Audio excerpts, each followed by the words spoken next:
Radhe Radhe friends. आज हम discuss करने वाले हैं एस ब्लॉक का लेक्चर नंबर 4, जिसमें हम केमिकल प्रॉपर्टी पढ़ेंगे। केमिकल प्रॉपर्टी में पढ़ेंगे हम रिएक्टिविटी विथ एयर, सेकेंड पढ़ेंगे रिएक्टिविटी विथ वाटर, थर्ड पढ़ेंगे रिएक्टिविटी विथ डाईहाइड्रोजन जिससे H2 बोलते हैं, एंड फोर्थ पढ़ेंगे रिएक्टिविटी विथ हेलोजेंस जिसमें आएगा फ्लोरीन, क्लोरीन, ब्रोमीन, आयोडीन के साथ हम रिएक्शन करवाएंगे अल्काली मेटल का। ओके, तो आइए हम लोग फर्स्ट डिस्कस करते हैं रिएक्टिविटी विथ एयर।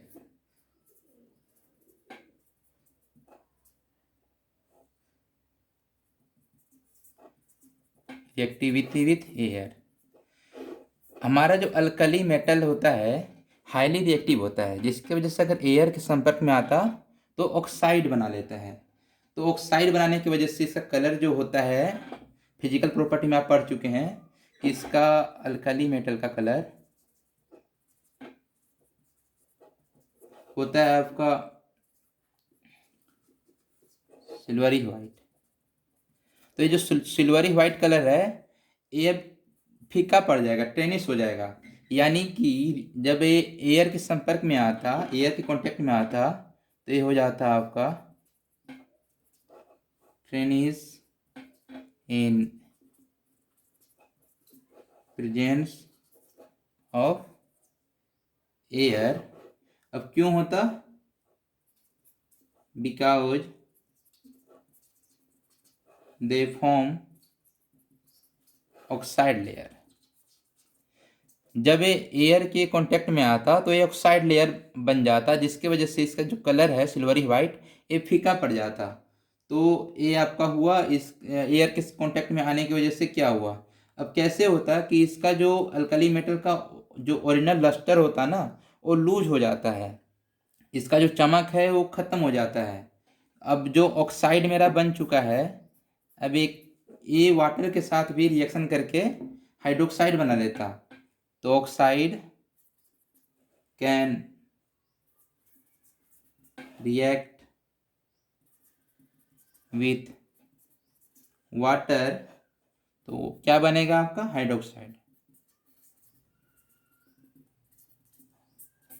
अब जैसे रिएक्शन देखते हैं क्या कैसे होता है। तो फर्स्ट रिएक्शन है, आप लिथियम का लेते हैं। लिथियम जब ऑक्सीजन के कांटेक्ट में आता है तो ये बनाएगा लिथियम मोनोऑक्साइड Li2O। इसको बैलेंस कर दीजिए, 2 यहाँ आ जाएगा 4। तो ये बना आपका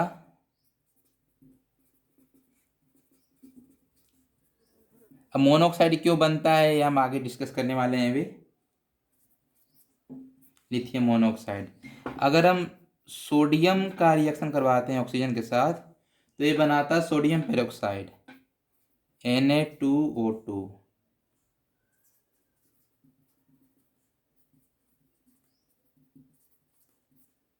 सेम इसी तरह हम अब इसके आगे जो अल्कली मेटल में होते हैं पोटेशियम, हम M से डिनोट करते हैं, M+O2।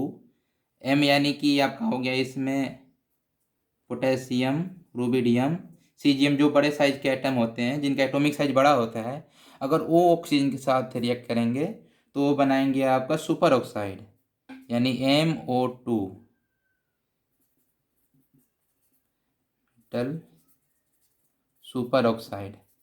अगर पोटेशियम करेगा तो पोटेशियम सुपर ऑक्साइड बनाएगा, रुबिडियम करेगा तो रुबिडियम सुपर ऑक्साइड बनाएगा, सीजियम करेगा तो सीजियम सुपर ऑक्साइड बनाएगा। अब ऐसा क्यों होता है कि लिथियम मोनोऑक्साइड ही बना रहा, सोडियम पेरोक्साइड ही बना रहा, और जो बड़े साइज के एटम है ये सुपर ऑक्साइड ही बना रहा। अब देखो, जो मोनोऑक्साइड है, पेरोक्साइड है, सुपर ऑक्साइड है, ये एनायन है। तो सुपर ऑक्साइड जो है बड़े साइज के एनायन होते हैं, पेरोक्साइड जो है इससे थोड़े छोटे होते हैं, मीडियम साइज के एनायन होते हैं, और मोनोऑक्साइड हो है वो छोटे साइज के एनायन होते हैं। अब आ जाओ इधर, लिथियम जो मेटल केटायन है ये स्मॉल साइज के केटायन होता है, जो सोडियम है ये मीडियम साइज के केटायन होता है, और जो बड़े साइज के एटम है जैसे कि पोटेशियम, रुबिडियम, सीजियम, इससे भी बड़े साइज के आपका केटायन है।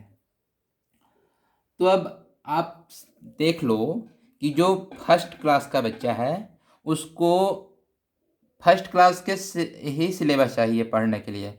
अगर उसे आप 10th क्लास का सिलेबस दे दोगे पढ़ने के लिए तो वो नहीं पढ़ पाएगा, स्टेबल फॉर्म नहीं बना पाएगा, वो एग्जाम में पास नहीं हो पाएगा, वो पढ़ ही नहीं पाएगा उसको। सेम इसी तरह लिथियम जो है छोटा साइज का कैटायन है। अब वो बड़ा साइज का एनायन को अगर लेता है तो उसको ले नहीं पाएगा, उसके साथ जोड़ नहीं पाएगा, वो स्टेबल फॉर्म बन नहीं पाएगा। लिथियम सुपर ऑक्साइड कभी बन ही नहीं सकता। बट जो सोडियम पेरोक्साइड है एक कुछ कुछ केस में सुपर ऑक्साइड ही बना लेते हैं। सोडियम सुपर ऑक्साइड, मान लो ये 5th क्लास का बच्चा है। अब 5th क्लास के कुछ कुछ बच्चे ऐसे होते हैं जो 10th क्लास के सिलेबस से पढ़ लेते हैं, गॉड गिफ्टेड जो होते हैं। मतलब कुछ कुछ ऐसे सिचुएशन में वो सुपर ऑक्साइड ही बना लेगा। तो जनरली ये तो पेरोक्साइड बनाता, बट कुछ कुछ केस में ये सुपर ऑक्साइड बना लेता है।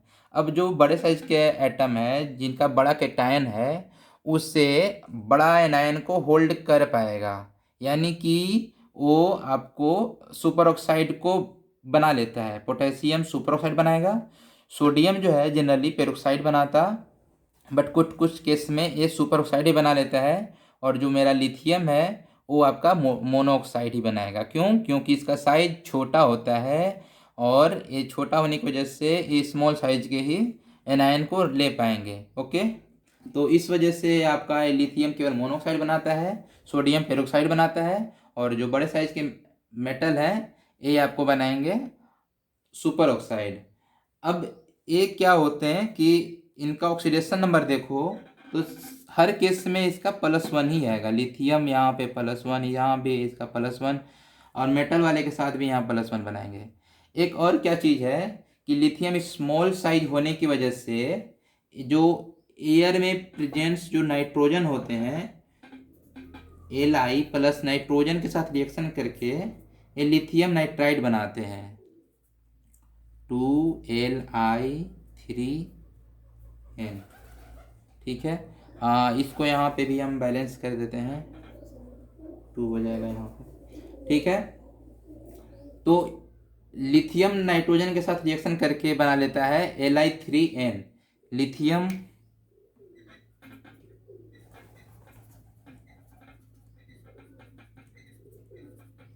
नाइट्राइड। ठीक है, क्यों? क्योंकि ये मतलब डायरेक्टली रिएक्ट कर लेते हैं नाइट्रोजन से जो एटमॉस्फेयर में प्रेजेंट्स होते हैं। क्यों? क्योंकि इसका साइज छोटा होता है। तो हम लोग ये पढ़े हैं हम, अगर एयर में प्रेजेंस ऑक्सीजन के साथ रिएक्शन करता है तो ये ऑक्साइड बना लेता है। और जो है ना ये बहुत फास्ट रिएक्शन होता है, विग्रसली रिएक्शन होता है। क्यों? क्योंकि ये हाईली रिएक्टिव होते हैं। मतलब कि हम बोल सकते हैं fast reaction due to high and vigorous reactivity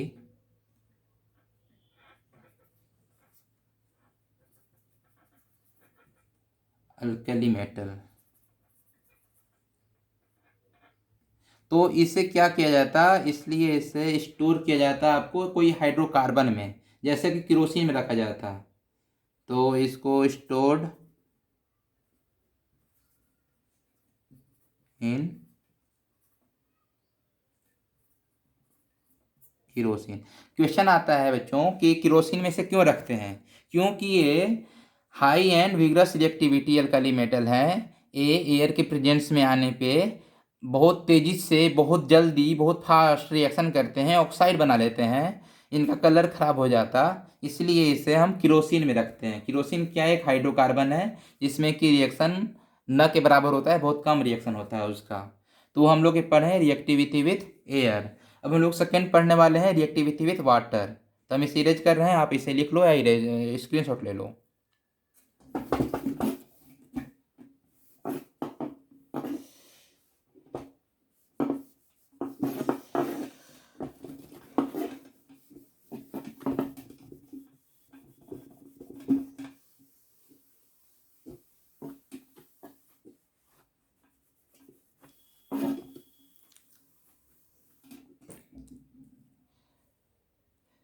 reactivity with water. तो ये क्या करता है, वाटर के साथ भी जो अल्कली मेटल है ना, ये विग्रसली रिएक्शन करते हैं। तो यानी कि इसमें हो जाएगा आपका जितना भी एस ब्लॉक के मेटल हैं, अल्कली मेटल, तो they all react with water vigorously. जब इसे पानी में डालोगे ना तो एक्सप्लोजन के साथ रिएक्ट करेंगे, बहुत एनर्जी निकलता, बहुत हीट निकलता। तो ठीक है, वाटर के साथ बहुत तेज़ी से रिएक्ट करते हैं। बट लिथियम के साथ ऐसा नहीं होता, ये मैं पढ़ने वाले हैं अभी। तो हम सारे मेटल को हम एम से डिनोट करते हैं। तो जब ये एम जो है वाटर के साथ रिएक्शन करता है तो ये बनाएगा M O H.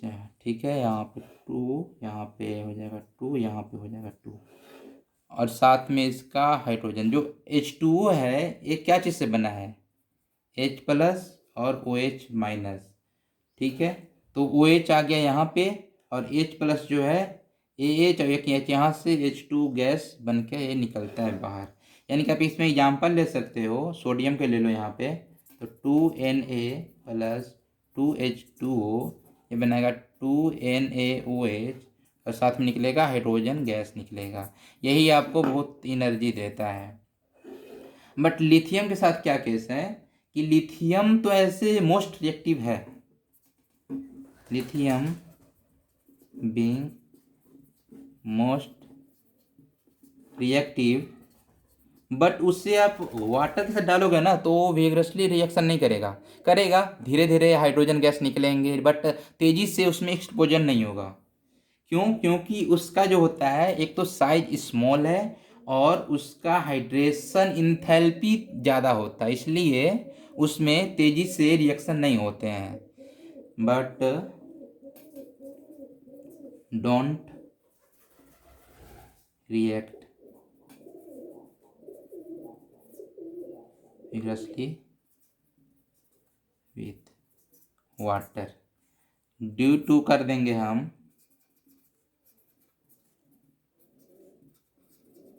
Very small size, और सेकेंड जो है इसका बहुत छोटे साइज होने की वजह से इसका हाइड्रेशन इंथैल्पी ज़्यादा होता,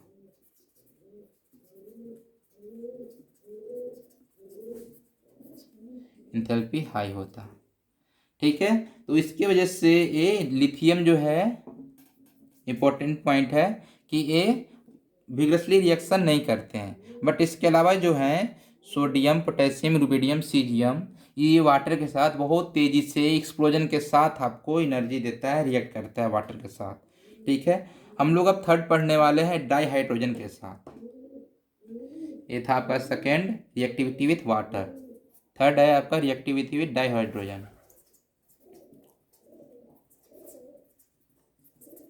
डाईहाइड्रोजन को बोलते हैं H2, डाई यानी दो, हाइड्रोजन यानी H, डाईहाइड्रोजन।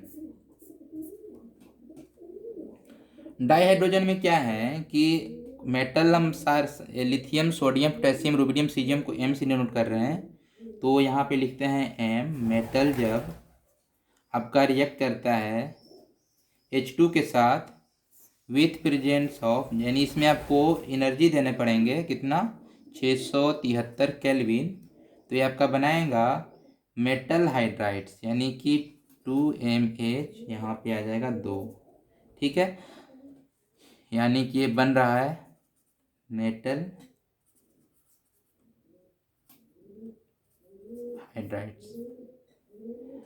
एम, एम में क्या आता है, यहाँ पे आपका आएगा sodium, potassium, rubidium, caesium.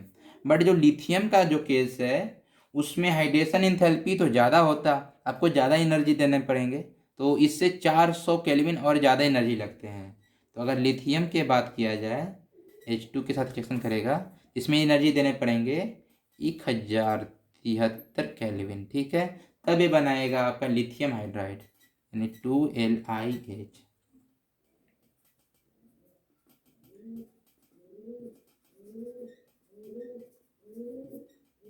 Lithium hydrides तब बनेगा जब इसमें high amount of energy heat दोगे 1073 केल्विन। क्यों ऐसा हुआ? क्योंकि लिथियम का जो है एक तो स्मॉल साइज है, ये स्मॉल साइज की वजह से, और लिथियम जो है हाइड्रोजन के साथ अटैच होने के लिए इन लोगों के कंपेयर में इसका इलेक्ट्रोनेगेटिविटी ज़्यादा है, यानी कि इलेक्ट्रोनेगेटिविटी भी हाई है। किसके कंपेयर में? Sodium, potassium, rubidium, caesium compare में लिथियम का इलेक्ट्रोनेगेटिविटी हाई होने की वजह से और इसका स्मॉल साइज होने की वजह से ये जो है इसमें ज़्यादा एनर्जी देना पड़ा 1073 केल्विन, तब बनाए लिथियम हाइड्राइड्स। बट जो इसके अलावा जो थे सोडियम, पोटेशियम, रुबिडियम, सीजियम, ये डायरेक्टली H2 के साथ अटैच होते हैं 673 केल्विन पे, और ये बनाते हैं, जैसे अगर सोडियम कर रहा तो सोडियम हाइड्राइड्स बनेगा, पोटेशियम कर रहा तो पोटेशियम हाइड्राइड्स बनेगा, रुबिडियम कर रहा तो रुबिडियम हाइड्राइड्स बनेगा, और सीजियम कर रहा तो सीजियम हाइड्राइड्स बनेगा। तो ये हम पढ़ें रिएक्टिविटी विथ डाइहाइड्रोजन। हम देखने वाले हैं अब रिएक्टिविटी विथ हैलोजन। इसके लिए हम इसे जगह के लिए इसे मिटाते हैं, आप इसे लिख लो या फिर स्क्रीनशॉट ले लो। ओके फ्रेंड्स,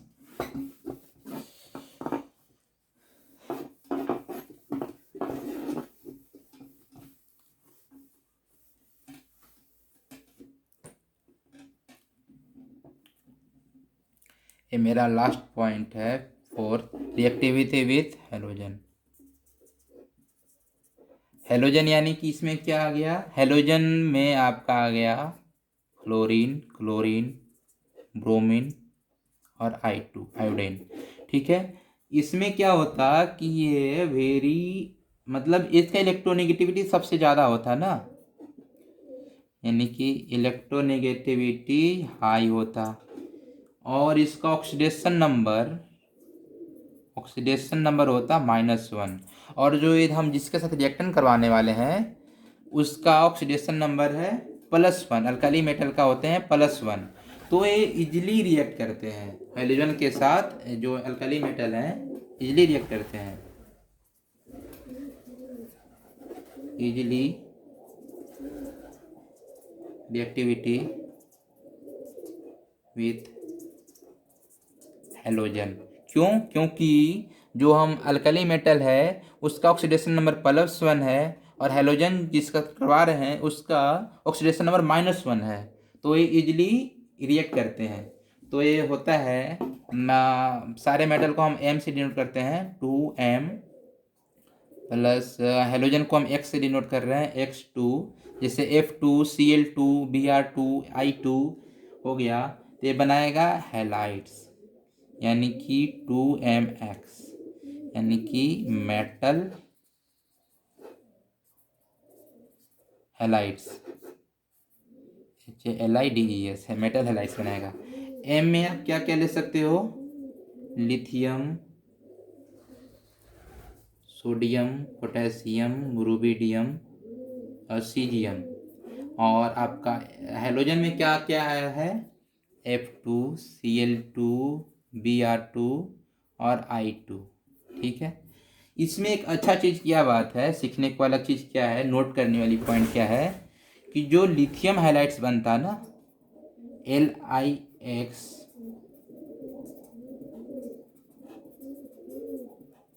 लिथियम हाइलाइट्स जो बन रहा, जैसे कि हाइलाइट्स में आपका आएगा 3 चीज़, क्लोरीन, ब्रोमीन, आयोडीन के साथ अगर लिथियम रिएक्शन करता है, X में आएगा Cl2 Br2, एंड I2 के साथ अगर लिथियम रिएक्ट कर रहा तो वो होता covalent in nature, covalent in nature. अब कोवलेंट इन नेचर क्यों होता है, वाई? तो उसका देखो, लिथियम का जो है केटायन वो होता है स्मॉल, और जो हैलाइड्स में मान लो क्लोरीन ले रहे हो तो वो है बड़ा आपका एनायन। ठीक है, मान लो यहाँ ये है क्लोराइड और ये है आपका लिथियम।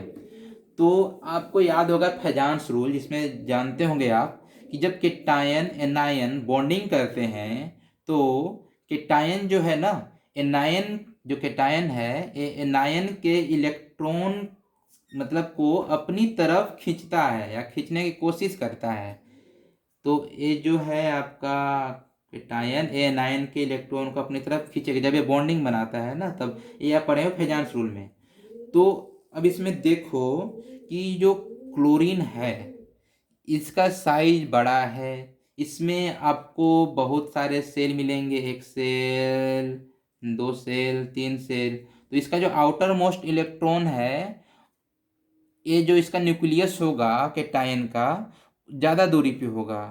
अब जो स्मॉल साइज का जो लिथियम लिए हैं इसके पास तो एक ही सेल है ना, तो इसका न्यूक्लियस कैटायन वाले इलेक्ट्रॉन मतलब जो एनायन मेरा है क्लोरीन, इसका इलेक्ट्रॉन के नज़दीक कौन सा न्यूक्लियस पड़ेगा कि अगर एनायन का इलेक्ट्रॉन एनायन का न्यूक्लियस के साथ नज़दीक पड़ेगा, या एनायन का जो इलेक्ट्रॉन है आउटर मोस्ट इलेक्ट्रॉन Cl का, वो लिथियम वाले न्यूक्लियस के साथ नज़दीक पड़ेगा। तो लिथियम का स्मॉल साइज होने की वजह से उसका न्यूक्लियस इसके इलेक्ट्रॉन के पास आ जाता, जिसकी वजह से क्या होता है कि ये शिफ्ट कर जाता इसका इलेक्ट्रॉन लिथियम के साइड में, यानी कि ये आपका रहेगा यहाँ पे लिथियम, और आपका जो है क्लोरीन वो शिफ्ट हो गया इधर इसका इलेक्ट्रॉन।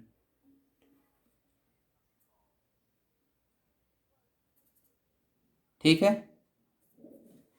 तो एक क्या हुआ आपका यहाँ पे कि एक कोवलेंट बॉन्ड बना लिया, कोवलेंट इन नेचर इसलिए इसको बोलते हैं, यानी कि small cation distort electron cloud of anion. Small of cation था वो एनायन के क्लाउड को अपनी ओर खींच लिया। क्यों खींचा? क्योंकि इसका जो न्यूक्लियस था इसके न्यूक्लियस से नज़दीक पड़ गया उसके इलेक्ट्रॉन का, इसलिए उसके इलेक्ट्रॉन को अपनी ओर खींच लिया। ठीक है, तो ऐसा हो गया, तो ऐसा हुआ तो ये क्या हुआ कि कौन सा नेचर? कोवलेंट नेचर हुआ। तो इसलिए covalent bond will be formed. तो हम इसमें क्या देखें कि रिएक्टिविटी विथ अगर हैलोजन के साथ रिएक्शन करता है तो ये मेटल हैलाइड्स बनाएंगे, बट जो लिथियम का केस है अगर वो क्लोरीन ब्रोमीन आयोडीन के साथ रिएक्शन कर रहा तो वो कोवलेंट इन नेचर होगा। क्यों होगा? क्योंकि जो कैटायन है लिथियम का न्यूक्लियस और एनायन के इलेक्ट्रॉन जो हैं नज़दीक पड़ जाते हैं, जिसके वजह से कैटायन इसका इलेक्ट्रॉन को अपनी ओर खींच लेगा और कोवलेंट इन नेचर दिखा देगा। ओके फ्रेंड्स, तो हम यहीं तक रखते हैं आज की टॉपिक। Thank you.